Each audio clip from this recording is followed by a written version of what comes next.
show you how to set up a recurring journal entry.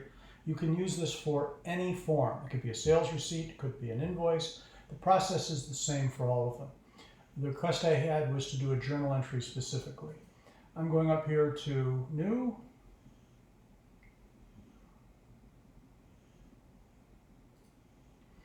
and over to Other and Journal Entry. Again, you could do this for a pledge, a sales receipt, a check, a bill, any of these. So we'll create the entry. Let's just take some money out of here and put it to job supplies.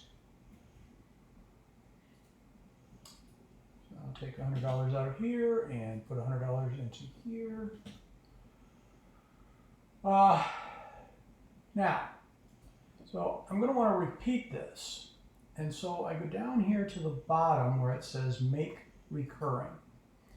There may be some other options there, but it's always at the bottom of the page. It brings up this recurring form. Again, same for everything.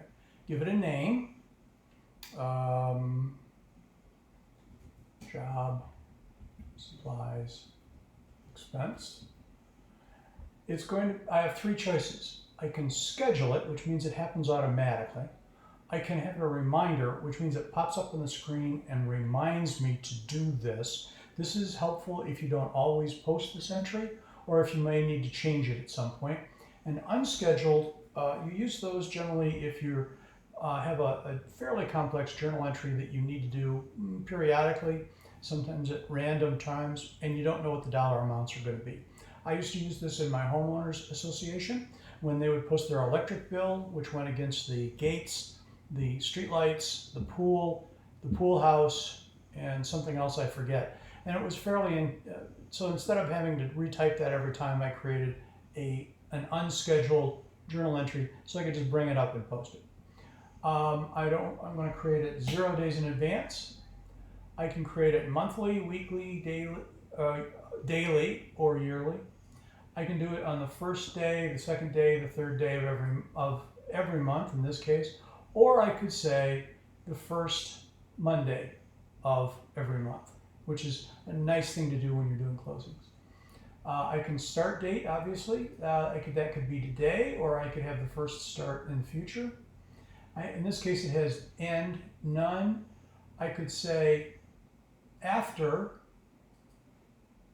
3 occurrences, for example. This is very handy when you're trying to do something for 12 occurrences where you're allocating something over a year. You can also say by, and then you put an end date in. And so by December 31st, just pulling that out of the air. Save template, and then what will happen is it'll execute based on what you've given. Thank you.